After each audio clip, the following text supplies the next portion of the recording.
दोस्तों, नए नए गाना सुनने के लिए हमारे चैनल रवि स्टूडियो अंबिकापुर को सब्सक्राइब करें।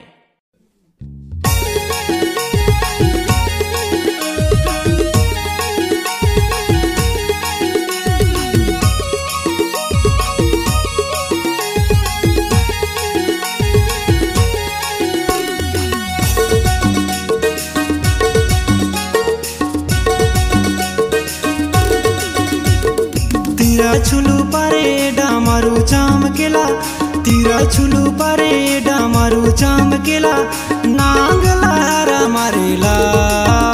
ये भोले बाबा दर्शन दे देताना, ये भोले बाबा दर्शन दे देताना। तीरा छुलू परे डामरू चमकेला, तीरा छुलू परे डामरू चमकेला, नांगला हरा मारेला। भोले बाबा दर्शन दे देताना, ये भोले बाबा दर्शन दे देताना, ये भोले बाबा दर्शन दे देताना, ये भोले बाबा दर्शन दे देताना।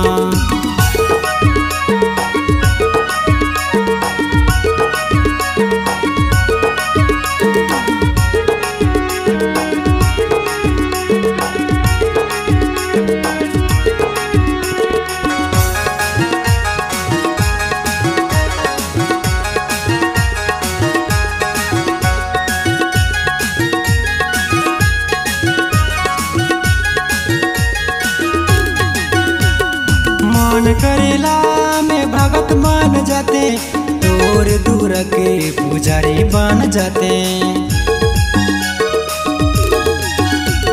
मन करेला में भगत बने जाते, दूर दूर के पुजारी बन जाते।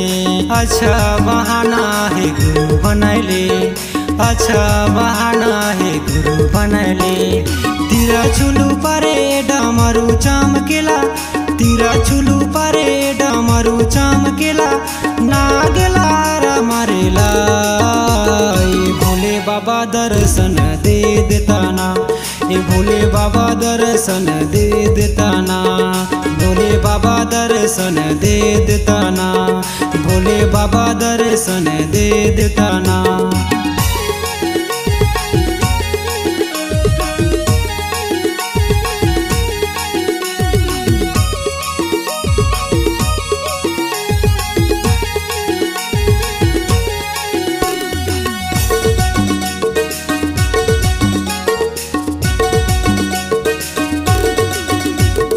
मन तरसे है पानी पिया से, तोर झटके ते पानी पिए देते।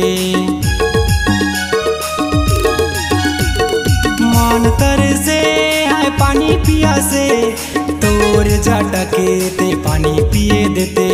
तीरा छुलू परे डामरू चमकेला, तीरा छुलू परे डामरू चमकेला, नागला हरा मारेला।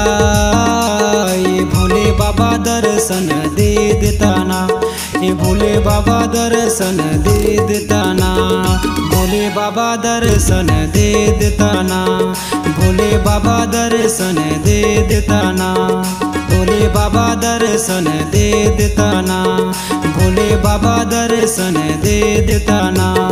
तीरा छुलू परे डामरू चमकेला, तीरा छुलू परे डामरू चमकेला, नागला हरा मारेला।